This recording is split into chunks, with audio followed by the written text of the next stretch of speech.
बिस्मिल्लाहिर्रहमानिर्रहीम इय्याका नअबुदु व इय्याका नस्तईन। व्यूअर्स, मैं हूं जाहिद अजीज़ लंगर गपशप के प्लेटफॉर्म से। उम्मीद करता हूं आप सब लोग खैरियत से होंगे और आपके दिन अच्छे गुजर रहे होंगे।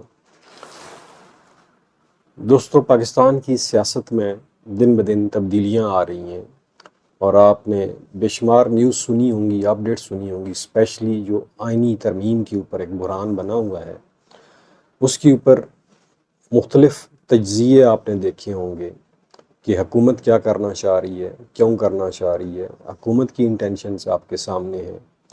अपोजिशन जमातें क्यों इससे परेशान है। स्पेशली अदलिया, जो आला अदलिया है, उसमें भी ग्रुप बंदी वाज़े नज़र आती है। जजेस भी सैनी तरमीम से मुतमिन नज़र नहीं आते हैं। और फिर आज जुडिशल कमीशन ऑफ पाकिस्तान का इजलास भी हुआ। उसकी कहानी भी आपने सुनी होगी कि उस इजलास में जो सीनियर जज हैं जस्टिस मुनीब अख्तर, वो वाकआउट कर गए। उसकी वजह भी आपने सुनी होगी कि वहाँ पे जो अटारनी जनरल है मंसूर अली अवान साहब, वो आए और वहाँ पे उनसे पूछा गया कि इजलास जब शुरू हुआ तो उन्होंने कहा जी कि पहले हमें ये बताया जाए कि जो वज़ीर कानून ने इससे पहले 3 मई को जो इजलास हुआ था जुडिशल कमीशन का, वो वज़ीर कानून की वजह से मुलतवी कर दिया गया था कि उन्होंने कहा था कि आइनी तरमीम आ रही है। तो सबसे पहले तो हमें ये बताएं कि वो आप आइनी तरमीम अभी तक लेकर क्यों नहीं आए, उसके खदोखाल क्या हैं। उसके ऊपर थोड़ी सी गर्मा गर्मी हुई अटारनी जनरल और मुनीब अख्तर के दरमियान, जस्टिस मुनीब अख्तर के दरमियान। लेकिन वहाँ पे जो अटारनी जनरल थे उन्होंने कहा जी कि ये वज़ीर कानून ने जो बात की थी वो ठीक बात नहीं थी। और फिर ये भी कहा जी कि हम आपको जुडिशल कमीशन को ये क्यों बताएं कि आइनी तरमीम आ रही है या नहीं आ रही है, क्यों आ रही है। तो उसके ऊपर फिर यहिया डॉक्टर जो जस्टिस यहिया अफरीदी हैं, उन्होंने भी मुनीब अख्तर का साथ दिया। उन्होंने कहा जी अगर आप जुडिशल कमीशन को ये नहीं बता सकते तो फिर यहाँ पे बात क्यों की गई थी। फिर उस वक्त आप भी तो मौजूद थे उस कमीशन में। अगर वज़ीर कानून ने गलत बयानी की है कमीशन के साथ, तो आपने उस वक्त वज़ीर कानून को रोका क्यों नहीं था। तो इस तरह की बात हुई। बहरहाल वो उठ के चले गए। बेसिकली आज जो जुडिशल कमीशन के जो रूल्स थे वो वहाँ पे पेश होने थे, अमेंडमेंट होने थे, और काजी साहब वहाँ पे खामोश तमाशाई थे और उन्होंने कहा इस मामले को आगे बढ़ाएं। तो ये सारा मामला था। बेसिकली ये जुडिशल कमीशन का जो इजलास था ये 4 महीने बाद हो रहा है, और ये पहले इसलिए नहीं हुआ था कि काजी साहब को ये था कि कहीं जो आइनी तरमीम आ रही है उसमें हो सकता है कि मुझे एक्सटेंशन मिल जाए और फिर ये मुश्किलात पैदा हो जाएंगी अगर हमने रूल अमेंड कर दिए। तो अभी ये रूल भी अमेंड इसलिए किए जा रहे हैं ताकि जो भी आने वाला चीफ जस्टिस हो उसके लिए मुश्किलात पैदा हो जाए, उसके अख्तियारात को महदूद कर दिया जाए। बेसिक जो मकसद था, लुब लबाब था इस जुडिशल कमीशन के रूल्स का, ये 2010 से मामला चला आ रहा है। बहरहाल ये आज वाक़या वहाँ पे हुआ और उसके बाद आपने देखा कि आज असम्बली में तकारीर भी हुई और ख्वाजा आसिफ ने, जब वो पार्लियामेंट की राहदारी में थे, तो उनसे सहाफ़ियों ने पूछा कि आप आइनी तरमीम लेकर आ रहे हैं या नहीं आ रहे। तो उन्होंने ये बात कंफर्म की जी कि कल हम आइनी तरमीम जो है वो टेबल करने जा रहे हैं। कौमी असम्बली का और सेनेट का इजलास कल बुला लिया गया है।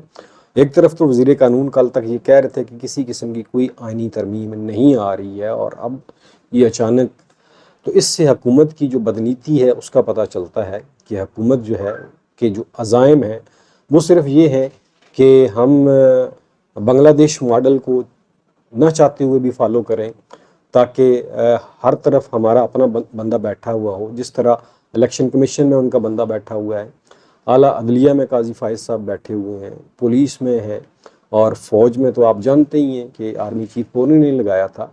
तो क्योंकि उनके पास मैंडेट तो है नहीं है, जैली फार्म 47 वाली हुकूमत, उन्हें पता है कि अगर कोई इंडिपेंडेंट चीफ जस्टिस आ गया तो ये हमारी हुकूमत जो है वो धड़ाम से गिर जाएगी। इसलिए उन्हें प्रोटेक्शन के लिए ये सारा कुछ करना पड़ रहा है और इतना बड़ा कदम वो उठाने जा रहे हैं। और इसमें बेशुमार कानूनी पेचीदगियाँ भी हैं। उसकी सबसे बड़ी वजह यह है कि सेनेट में अभी तक KP के सेनेट के इलेक्शन ही नहीं हुए हैं, और फिर जो मखसूस नशिस्तों वाला मामला है वो ज़ेर इल्तवा है, उसका डिटेल जजमेंट नहीं आई है। तो ये सारे टेक्निकल ग्राउंड के ऊपर मैं समझता हूँ कि ये आइनी तरमीम अगर लेकर आए तो वो स्ट्राइक डाउन हो जाएगी। और फिर जजेस में जो कल मौलाना ने बात की थी कौमी असम्बली में आके मौलाना ने एक नया रास्ता दिखाया था हुकूमत को कि ठीक है, आप जस्टिस काजी फायज ईसा को भी एक्सटेंशन ना दें, और साथ उन्होंने जोश में आके कह दिया था कि किसी आर्मी चीफ को भी ना दें।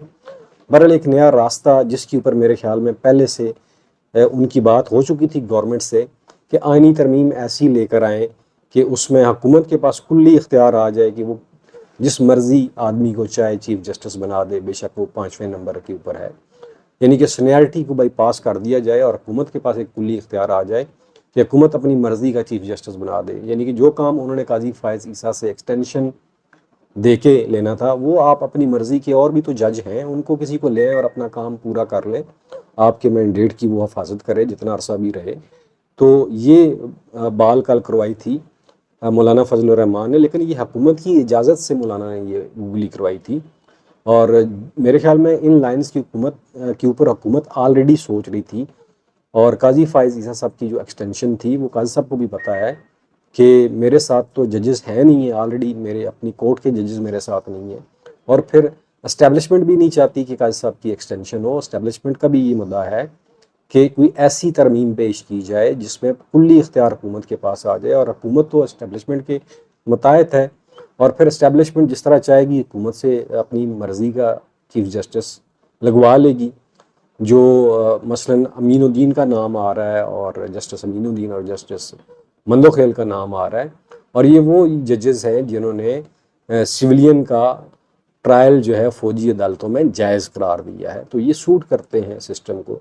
तो एक तो वजह ये भी है, और दूसरी वजह जो अभी तक मखसूस नशिस्तों का फ़ैसला नहीं आया, ब्लफ गेम भी हो सकती है कि जस्टिस मंसूर अली शाह को ऊपर प्रेशर बढ़ाया जाए और उन्हें ये कन्विंस किया जाए कि वो जो डिटेल जजमेंट देंगे मखसूस नशिस्तों वाली, वो कोई होम्योपैथिक जजमेंट होनी चाहिए, और उस जजमेंट में ये जो मखसूस नशिस्तों वाला मामला है, ये सीटें जो हैं वो पीटीआई को ना दी जाएं, या अगर दी भी जाए तो कोई ऐसी दरमियानी रास्ता निकाला जाए जिससे हमारी हुकूमत को कोई ख़तरा ना हो। और फिर जो ट्रिब्यूनल बने हैं इलेक्शन कमीशन के, उसमें जो जजेस लगे हैं जिनके अभी तक फ़ैसले जो है स्टे किए हुए हैं, उसके ऊपर हमें जस्टिस मंसूर जो है कोई यकीन दहानी कराए कि वो रिटायर्ड जजेस लगाएंगे, ताकि हमारी जो दवाम है हमारे इक़्तिदार की, ये चलती रहे। तो ये सारी एक गेम है, और इसमें अगर हुकूमत देखें, एक दफ़ा मुशर्रफ दौर में जजेस के साथ LFO के ज़रिए जजेस को बैठाया गया था। जजेस की उम्र भी 68 साल की गई थी, और वो एक रेड टेपर ने की थी। और अभी जो है वो चूँकि हुकूमत जो है वो तोते की जान जो है, आप जानते हैं कि वो क्या मुहावरा है कि जिन की जो जान एक तोते में है, तो इनकी जान तो इस्टेब्लिशमेंट के हाथ में है। और अभी इस्टेब्लिशमेंट ये सारा कुछ इसीलिए करवा रही है कि वही जजेस की उम्र बढ़ा के 68 साल कर दी जाए। तो ये एक सिविल LFO होगा, LFO ही था, लीगल फ्रेमवर्क ऑर्डर जो था। तो ये बेसिकली एक किस्म के, अगर ऐसी तरमीम आएगी तो ये PCO जजेस कंसिडर किए जाएंगे मेरे ख्याल में, और ये किसी वक्त भी आइनी तरमीम जो है स्ट्राइक डाउन हो सकती है। और इस वजह से दोस्तों मुल्क में एक बहुत बड़ा आइनी बुरहान पैदा हुआ है। और ये अगर तरमीम कर भी लेते हैं और ये कह रहे हैं कि हमारे नंबर्स पूरे हैं, और उसमें गालिबन 5 PTI के अरकान जिनको इन्होंने अगवा भी किया था, अमीर सुल्तान हो गए, महबूब सुल्तान हो गए, रियाज फतेहाना हो गया, साद बलोच हो गया। साद बलोच का वाक़या परसों से TV स्क्रीन के ऊपर तो खैर ये नहीं चलाते हैं, सोशल मीडिया के ऊपर आपने सुना होगा कि उनकी बीवी और बच्ची को अगवा कर लिया था, फिर उन्होंने अपनी बीवी और बच्ची को छुड़ाया और अपने आप को जो है वो पेश कर दिया एजेंसियों के सामने, और एजेंसियों ने उनकी बीवी और बच्ची को छोड़ दिया और उसको रिटेन कर लिया।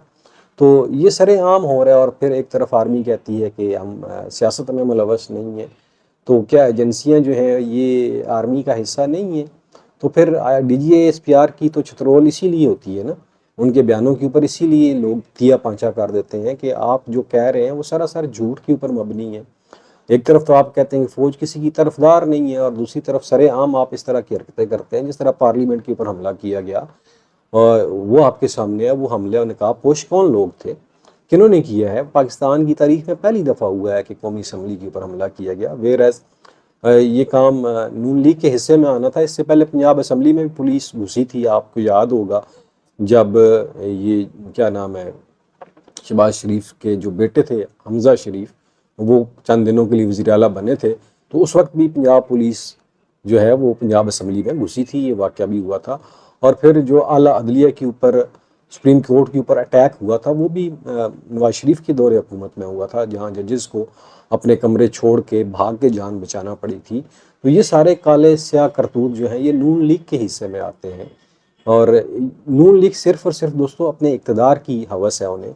मैंने पहले भी आपको बताया था ना, ये पाकिस्तान इनके लिए एक सैरगाह है, तफरीगाह है। ये यहाँ पे छुट्टियाँ गुजारने आते हैं, अदरवाइज़ इनके बिजनेसेस, इनके बीवी बच्चे सब बाहर हैं। इनका कोई स्टेक नहीं है पाकिस्तान में। सिर्फ पाकिस्तान में इनको जब ये मर जाएं तो इन्हें एक गज़ ज़मीन मिल जाए, ये इनकी ख्वाहिश है। अदरवाइज़ तो इनका यहाँ पे कोई वो नहीं है। और फिर यहाँ से करप्शन करके पैसा बाहर ले जाते हैं, मनी लॉन्ड्रिंग करते हैं। अब क्लियर कट केस था मनी लॉन्ड्रिंग का शहबाज शरीफ के ऊपर, और जिस दिन फैसला सुनाया जाना था उस दिन इसको वज़ीर आज़म बना दिया गया। तो ये सूरत हाल है। और फिर जो कहते हैं ना कि करप्शन से फ़ौज को मसला नहीं होता, तो कितनी दफ़ा जनरल बाजवा की बात करवाई थी, करप्शन हमारी प्रायोरिटी नहीं है, तो ये सच है। फ़ौज में भी हर लेवल के ऊपर आपको करप्शन नज़र आएगी। अगर आप उसको डीप डिग करेंगे तो आपको चीज़ें समझ आ जाएंगी। अभी जनरल फैज़ को क्यों पकड़ा हुआ है? करप्शन के ऊपर ही पकड़ा हुआ है ना, नाजायज़ अख्तियारात के इस्तेमाल के ऊपर पकड़ा हुआ है ना, और किस लिए पकड़ा हुआ है? टॉप सिटी का केस, उसमें क्या हुआ था? तो ये सारी चीज़ें, और जितना मजबूत अपने आप को पाकिस्तान की आर्मी प्रिटेंड करती है एक मजबूत अदारा है, ऐसा नहीं है, ऐसा बिल्कुल भी नहीं है। फ़ौज में ये एक किस्म का जो है ना एक प्रिटेंशन है, और इसके अलावा कुछ भी नहीं है। फ़ौज में भी अगर आप इंडिपेंडेंट, अभी ऑडिट रिपोर्ट जो है ऑडिटर जनरल ऑफ पाकिस्तान ने पेश की है, उसमें जाके देख लेना, वहाँ पे आपको मिल जाएगा कि ऑडिट रिपोर्ट्स में क्या लिखा हुआ है। तो सारी चीज़ें आपको क्लियर हो जाएंगी। बहरहाल इस वक्त कौम को ट्रक की बत्ती के पीछे लगाया हुआ है जी आइनी तरमीम के लिए। लेकिन दोस्तों फैसला वही होगा जो अल्लाह को मंजूर है, और जो अल्लाह ताला ने लोहे महफूज के ऊपर लिख दिया है ना, उससे ना इधर हो सकता है ना उधर हो सकता है। जितनी मर्जी कोशिशें कर ले, हुकूमत कर ले, अपोजिशन कर ले, ये फैसला तो पाकिस्तान की बर्थ से पहले हो चुका है, लिखा जा चुका है लोहे महफूज के ऊपर। और फिर याद रखिएगा कि हमेशा अल्लाह ताला जो है ना, अल्लाह ताला का एक कानून है और वो नहीं बदलता है। और अल्लाह ताला शर से भी जो है ना खैर निकालता है। देखा नहीं है आपने, फ़िरौन के घर में मूसा पैदा हुआ। तो यहाँ पाकिस्तान के भी हालात ऐसे हैं। बज़ाहिर तो आपको ये चीज़ें अजीब लग रही होंगी, लेकिन खैर की तवक्को रखें। हो सकता है कि अल्लाह ताला इसी शर से खैर निकाल दे। और फिर आज खान साहब ने मीडिया से बात की है अडयाला जेल के अंदर, और उन्होंने कहा जी कि अली अमीन गंडापुर ने क्या गलत कह दिया है कि क्या वो चला गया मुज़ाकरात के लिए अफ़गानिस्तान के साथ। और फिर उन्होंने कहा कि हमारे दौरे हुकूमत में सबसे कम दहशतगर्दी हुई है, और ये अमन तभी बरकरार हुआ जब हमने अफ़गानिस्तान को इंगेज किया मुज़ाकरात के अंदर। और ये बात उन्होंने की। फिर उन्होंने कहा जब नवाज शरीफ की हुकूमत थी तो हमने वज़ीर आला जो परवेज़ खट्टक थे उनको भेजा था बातचीत के लिए, मुज़ाकरात के लिए अफ़गानिस्तान के साथ। और फिर उन्होंने ये भी कहा कि अफ़गानिस्तान हमारा बरादर मुल्क है, और उनसे जब तक आप मुज़ाकरात नहीं करेंगे तो आप इस एलिमेंट को ख़त्म नहीं कर सकते हैं। फिर आज आर्मी चीफ जो है उन्होंने KPK का दौरा किया और जवानों से मुलाकात की, उनका हौसला बढ़ाया।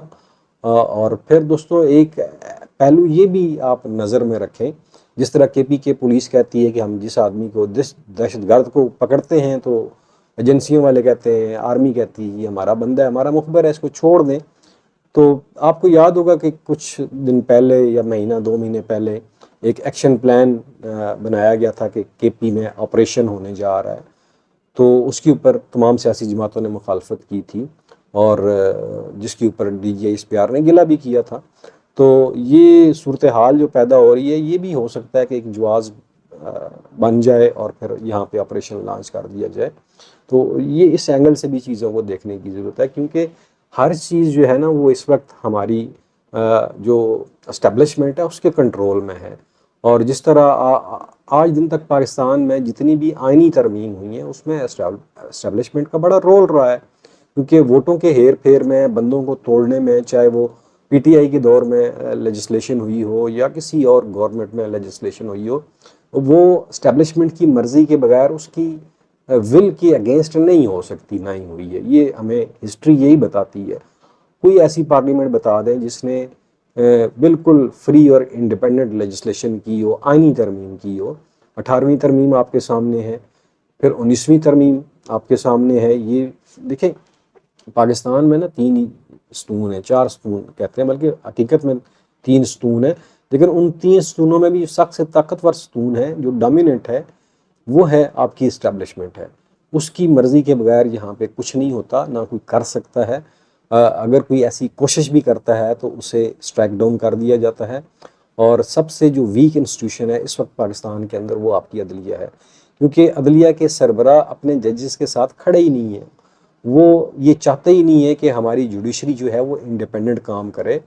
ये पहले चीफ जस्टिस हैं जो जिन्हें मैंने देखा है कि वो अदलिया की इंडिपेंडेंस के बिल्कुल ही ख़िलाफ़ हैं।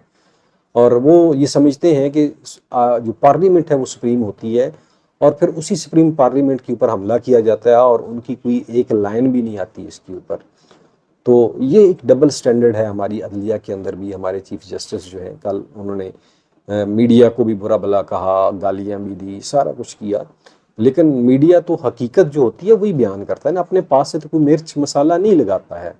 तो ये सूरत हाल पाकिस्तान में चल रही है। अल्लाह रहम करे, कल हफ्ता है, देखते हैं कि इसमें क्या वो तरमीम लेकर आते हैं।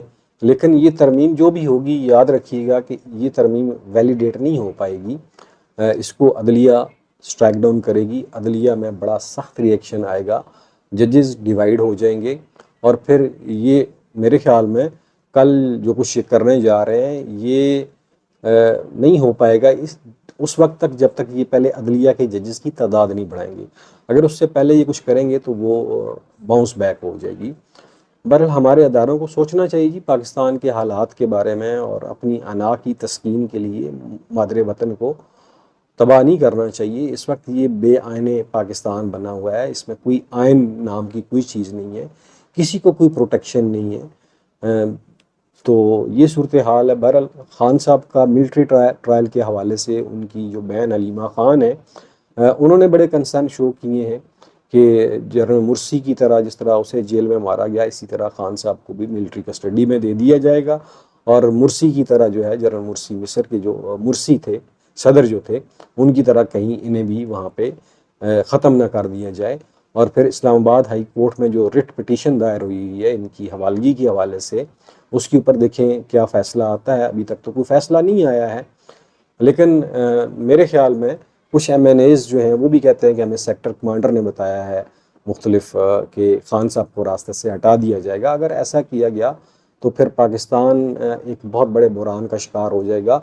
आज दिन तक हम भुट्टो की फांसी को जस्टिफाई नहीं कर पा रहे हैं, तो इस तरह की अगर कोई एडवेंचर की गई तो पाकिस्तान जो है वो मेरे ख्याल में इसका मुकम्मल नहीं हो पाएगा, और ये लोग बात कभी नहीं भूलेंगे। ये हमारी इस्टेब्लिशमेंट को इस चीज़ का शायद अंदाज़ा होगा। और फिर दुआ करें कि अल्लाह पाक जो है पाकिस्तान के ऊपर रहम फरमाए, और इस बुरान की कैफियत से हमें निकाले, और हमें हमारे हुक्मरानों को होश के नाखन लेने की तौफीक अता फरमाए। सिर्फ अपने ज़ाती हुक्मरानी को दुआम देने के लिए पाकिस्तान की कुर्बानी नहीं देनी चाहिए, पाकिस्तान की आवाम की कुर्बानी नहीं देनी चाहिए। और अफ़गानिस्तान, बांग्लादेश जैसे हालात जो हैं वो तो हम कई लोग कह रहे हैं कि हो जाएंगे, और CNN ने भी इसके ऊपर रिपोर्ट दी है। लेकिन जब आप बिल्कुल ही, जब एक ऐसी जमात को, जिस तरह मुजीबुर रहमान की जमात को मैंडेट मिला था, वो हमने नहीं माना और बांग्लादेश बन गया, और आज अगर आप PTI का मैंडेट नहीं मान रहे तो आप किधर लेकर जा रहे हैं इस मुल्क को? आप हालात तो वही बना रहे हैं ना।